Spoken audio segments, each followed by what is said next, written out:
My name is Lily Greenwald, born Friedman in Kapuszczany in Czechoslovakia. We were 6 children and my mother. My father died when I was 3 years old. But when the war broke out, they came and took us 3 girls. First Seder evening in 1942, straight to Auschwitz. But they let me back home to go, not from Auschwitz, but from the city where they make us together, gathering. They let me go home because I was only 15. So I came home, but they took me back Pesach and straight to Auschwitz. And 2 weeks later, they take my parents, and that was Shavuos, because they always took people, Jewish people from the start, only on Shabbos or Yom Tov, because they knew that time they find us home, and they find out what they are doing. So they had to change it, and we didn't know after that when they will come or what they will doing.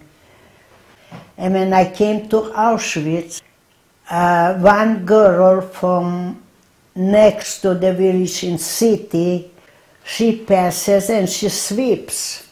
And she says, Lily Friedman, don't look at me and don't say nothing. Your sisters are here. We'll find out which building are you, we'll find it out, and we get you out from there so you can be all 3 together. I was only 15, so they put me in children group. One day I came home, about 10 days later, I said to my sister, I don't want to go back because I missed you, I want to be with you. And they told me it's very hard. I said, I don't care. So they took over to say, okay, we are two, we put you in the middle and we help you. That next day, they took all the girls straight to Chimney. So that's how I was safe, because I didn't want to be away from my sisters. Thank God gave us that each time one sister only was sick. So one sister went sick, the third one, the 2 from the side help you to work the field, what we were doing. And I was sick. And the same thing my sister did, one on one side, other on the other side. And I would just follow it. And then one day the assessment came and he saw what's going on. And we said, we are working. Because I was in the middle, I was sick, and they did my share, and he saw that. He came and he gave me 1 over my behind, excuse me, and I screamed, and he left me and went. My sister helped me out, and I got out of that problem. So when came Pesach, the girl, when she was from, she would bring something for Pesach, matzah, grain, things like that, what they got from their suitcases. We got together and we had the blankets. We made the round walls so nobody could see we are doing Seder. And that's how we lived for 3 years.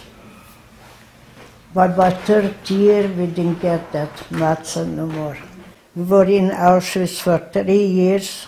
They were taking first time older girls, the first girls who were in Auschwitz the first month and work in another place, small factory to do clothing. After 6 months, they took us from place to place, and we mostly live outside. And finally we came to Hamburg. One day they came and they said, okay, lunchtime was it? you come home. They meant the barracks where we stayed.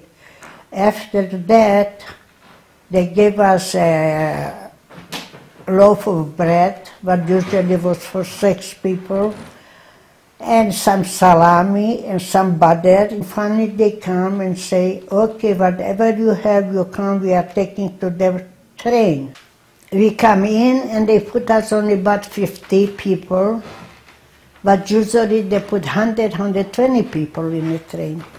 And nice, clean straw with the cover with mattresses. And we say, oh, what's going on? And they say, you are going to freedom. I say, yeah, we're going to freedom. We said that to the guy who was watching us, because it wasn't the assessment no more, but the lower grade of soldiers and older. And he says, no, no, you go to freedom. And we say, oh yes, we're not to freedom, you're going to kill us. And he says, no, believe me, you're going. Anyway, we didn't want to believe it. So he says, okay, I give up, I give up. We came to Denmark, and in Denmark, they welcome us with white bed sheets, with food and everything. Then we start to believe, yes.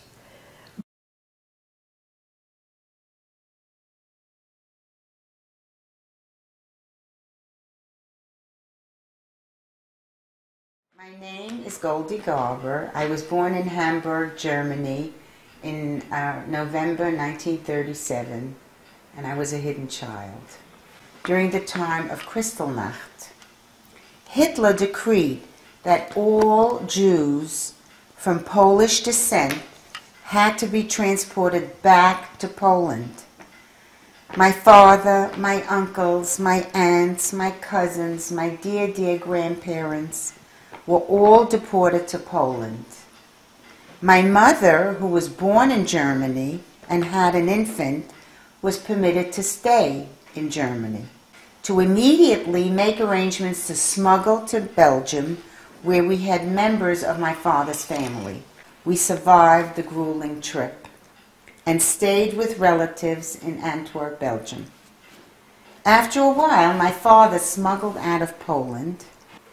The situation, however, became very bad in Antwerp by 1940. And so we decided to move on to Brussels and go into hiding. We heard that it was a little bit safer there. And we rented a 2-room, 5th-floor attic. By 1941, there were many Gestapo raids in our neighborhood. And so my parents placed me in different children's farms, supported during that time by the underground resistance. I remember crying a lot and being very, very, very frightened. By 1942, all the Jews in Brussels were in terrible, terrible danger. And my parents realized that they had to be given away for good. My mother found a well-to-do family, a Gentile family, and that was recommended by the underground, and they had no children of their own. To this day, I still have a vision of my father, Aleh Shalom, crying and sobbing, unable to let me go. I was 4 years old. Mommy and Papi Van Dam were my new parents. They named me Monique. They were very good to me. And they hung a cross around my neck and sent me to school where nuns taught me to be a good Catholic. Inside the lining of my coat, my mother sewed in labels with written names and addresses of families, just in case we never saw each other again. Before she left me with the Van Dams, she constantly reminded me of my Jewishness and not to forget my real mother and my real father. Unfortunately, my parents stayed hidden in the attic. They were imprisoned with the rest of the people, the rest of the Jews in the building, and they were all taken in a transport car and transported to a camp named Malines. It was outside of Belgium, where they made Jewish people ready to be transported to Auschwitz. The American troops came to Belgium first. They were there liberating Belgium from the Nazis in late 1944. So that's when they came to Malines. The night before they were supposed to go on the transport to Auschwitz. The first place they went was to the Van Dams, and they wanted to have me back. And of course the Van Dams just didn't want to. But after all was said and done, they agreed. And then my parents took me home, and we were finally a family once again. And we were still living on the 5th floor in that little apartment with the bathroom outside, when there was a very, very heavy rain. And the rain damaged the ceiling, and a little hole appeared. So my father had an idea, and he went to the hole, and he enlarged the hole to about like a whole big circle, and he decided that this was going to be our sukkah. And so he told my mother, please prepare for Yom Tov, and let's invite all the Jewish people in the house and have a simcha.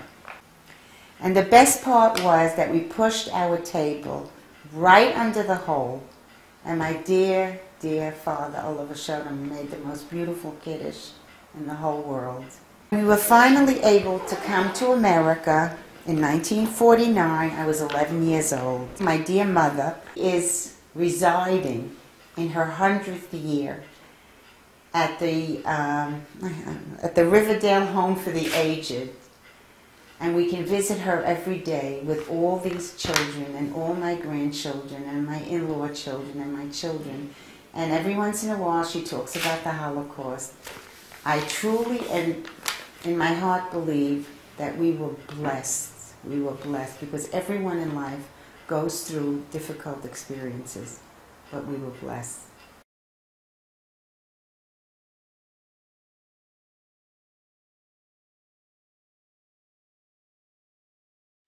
I was born in August of 1922 in Svalava, Czechoslovakia. I was 15 years old in 1938 when Czechoslovakia was dismembered. A few months later, the Germans occupied Czechoslovakia and sent the Jewish boys out to the front to pick mines. And they stepped on mines and they got killed. 20 and a half years old, I had to go in already to the forced labor camp. Then one day, my Pesach of 1944, my sister sends me a card from a Munkac, from a ghetto, in a brick factory. And she says, we are here, and they brought us here, and they told us to take for 3 days food supplies. And we brought it, we ate it up, and we have nothing anymore. So I asked the elderly sergeant in our group, he was a nice guy, Hungarian. I asked him, can I send that package? He says, yeah. And I bought it right there from the canteens. And I bought a box of marmalade, a big box of marmalade, and a salami, and I packed it up, and I took a chance and I sent it there. After the war I found out that they got it. I didn't think that they were going to get it. They brought us to Budapest and dismantled the whole transport, the whole army was dismantled completely, and we told us we were on our own. So we went to Budapest on the streets, and I saw Wallenberg there giving out papers to anybody that wants the papers.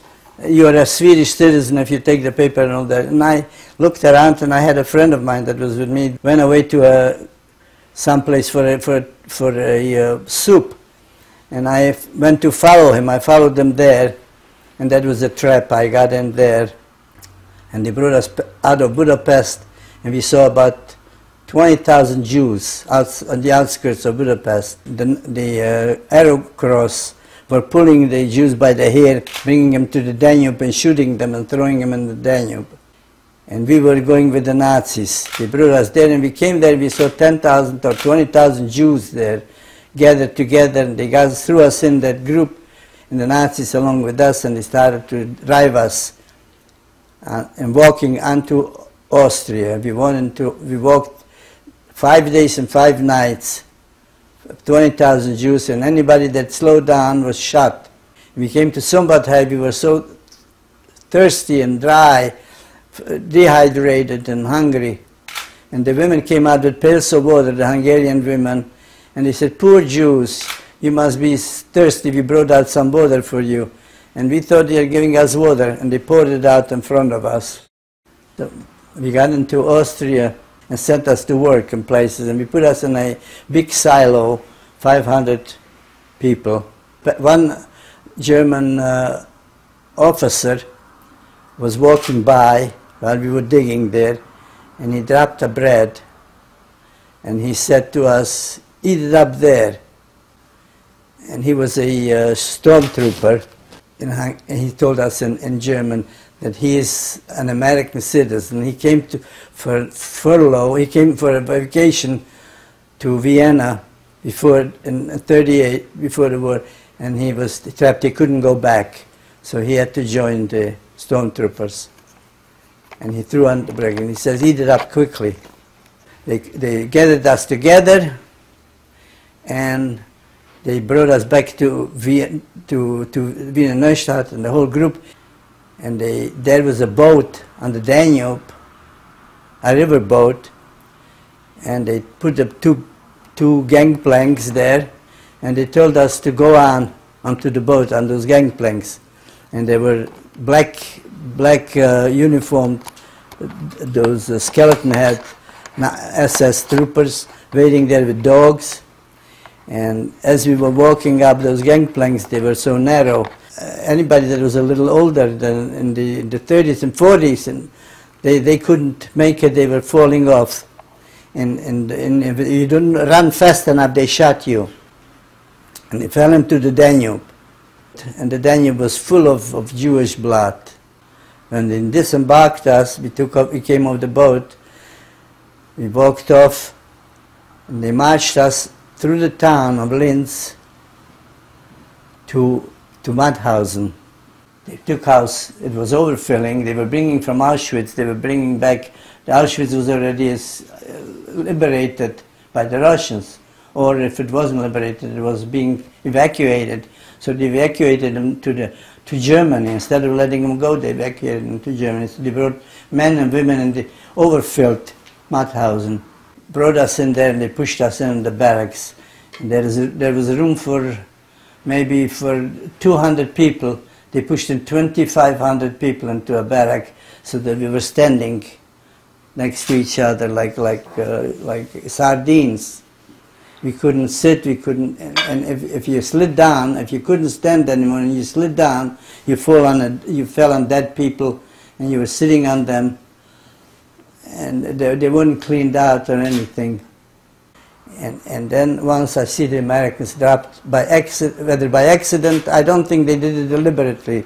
They dropped a bomb there, and in the outside and the yard, we didn't all stay in the tents, we walked out. They dropped a bomb, and a lot of people were torn to pieces. And the people that were running around were grabbing and eating. And I kept on saying, "It's Jewish flesh, don't eat, it's Jewish flesh." And we started to scream, no matter how hungry you are, you can't do it.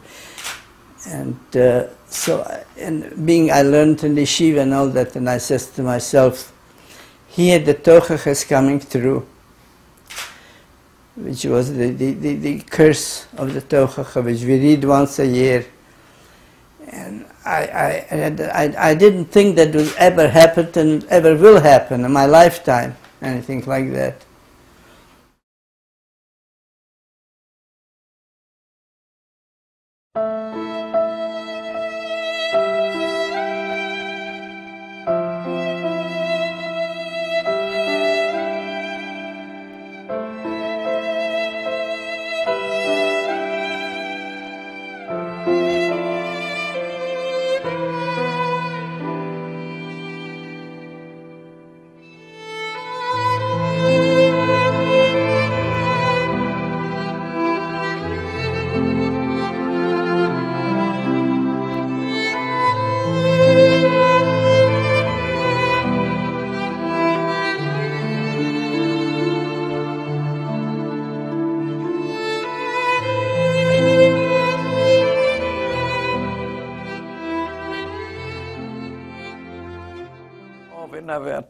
never thought we come out from there alive.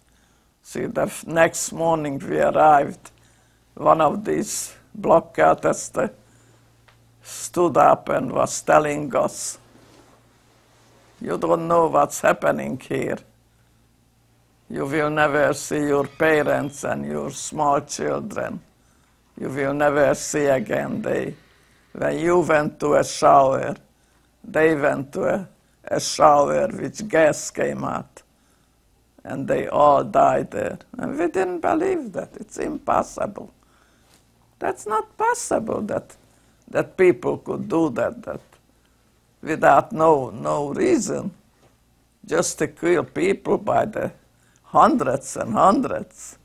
We didn't believe it. We thought that they are cruel and they scare us. And my name is Margaret Weiss. I was born in a very small town in Hungary in 1922, December 25th. We was a regular family in Hungary. I had 3 brothers and 2 sisters. We were 6 in the family. We were religious Orthodox people. And the last Pesach we was celebrating, and my father wanted to dress up the table beautiful like any other Pesach. We knew something is very bad going on. The German was already in Hungary, and rumors went all over that after Pesach something will happen. So we got ready for the Seder. We set the table beautiful. We put up the candlesticks and all the silver what we had for the holiday to celebrate the Yom Tov. And we celebrated the two Seders. We had 9 grandchildren, 2 sister-in-law, and my younger brother came home from the yeshiva for Pesach. So after Pesach, we got up early and we heard they made a big announcement on the main place that every Jew should stay in their house.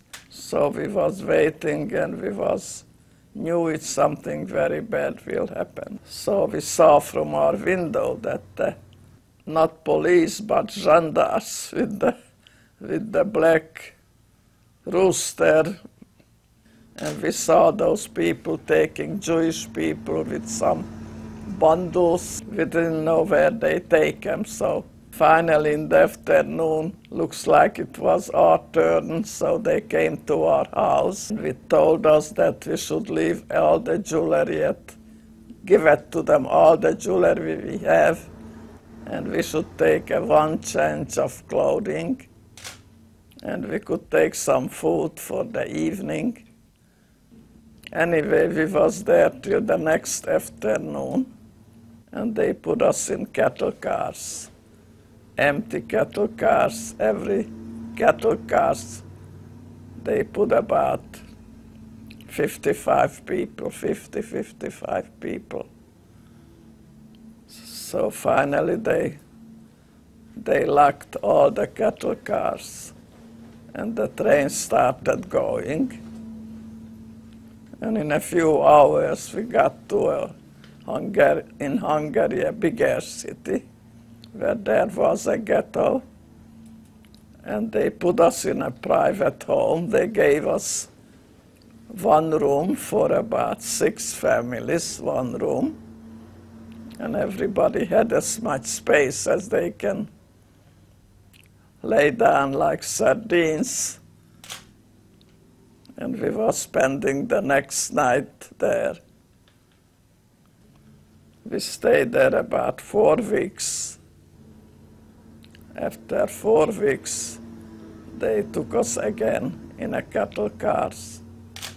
We was traveling 2 nights and 2 days, and it was the Shavuos, the first day of Shavuos. the Erev Shavuos, we got into the cattle car. And my younger brother who was with us and my father.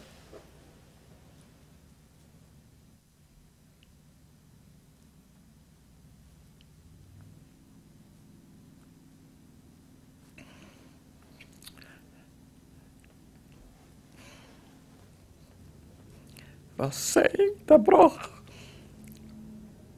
for the moon. And then we tried to sleep, which we couldn't. And after 2 days and 2 nights, we arrived in Auschwitz, Birkenau.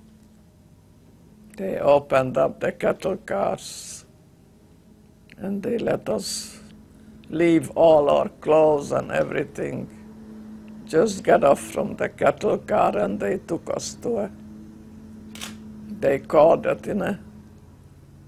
to take a shower. So we were selected out by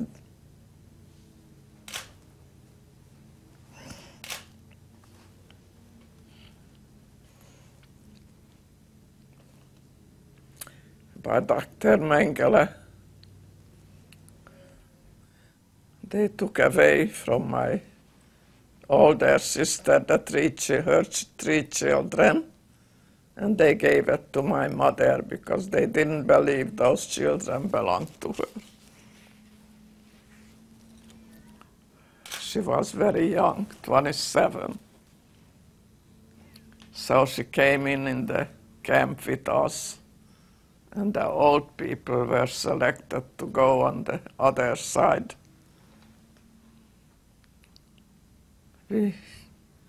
They took us to looked like a shower. We had to dress off, and men and women, they attend to us, they shaved us from head to toe. They shaved us our head and all over our body. We could hardly recognize each other, my sisters and us. We were all shaven. We hardly recognized ourselves. This is the way we spent the first night in Birkenau, Auschwitz. Bed made up from wood. There was no cover, there was nothing, just on the plain wood. Nobody could move. If one moved, then all the 6 people had to move together. And they gave us a slice of bread, and they told us this slice of bread has to last all day for you. And then they took us out every morning, so-called work. We had to cross a gate where it says with big letters,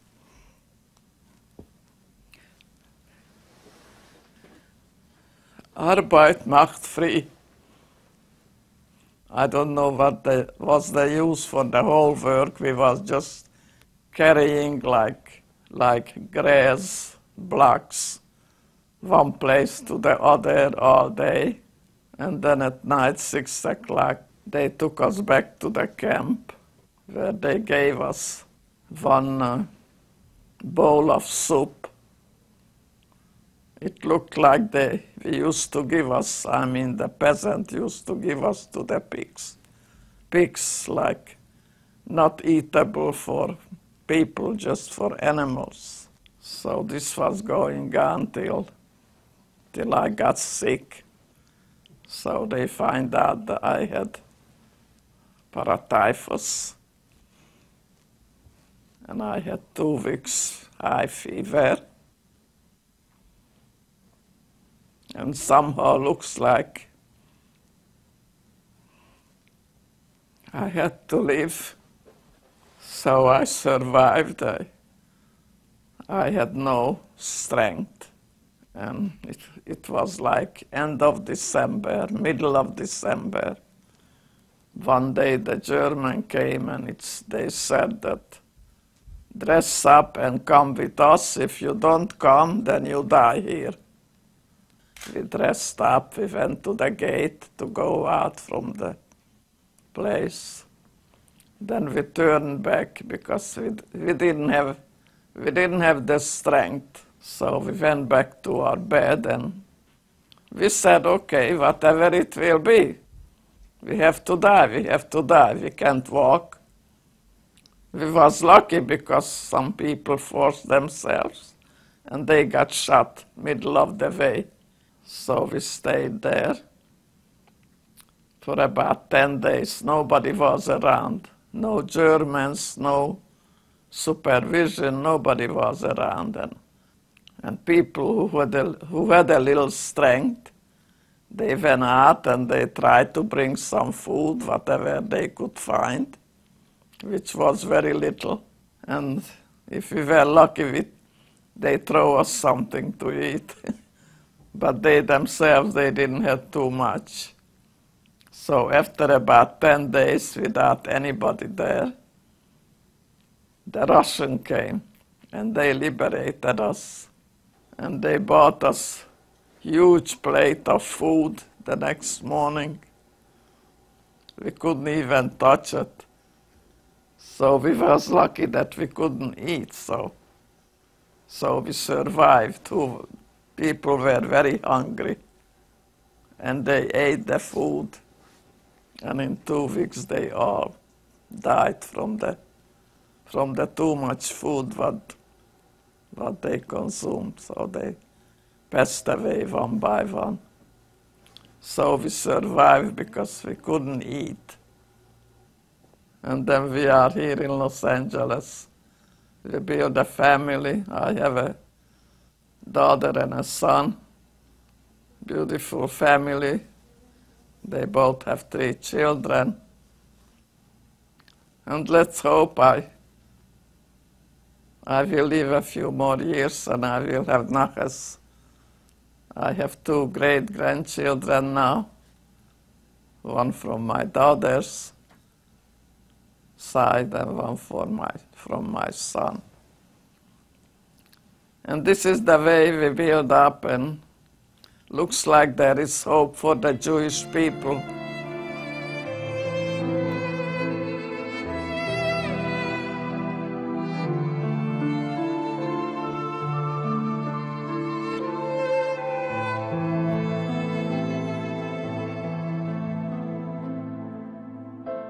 You can't ask no question what's going on because you don't find any answer anyway.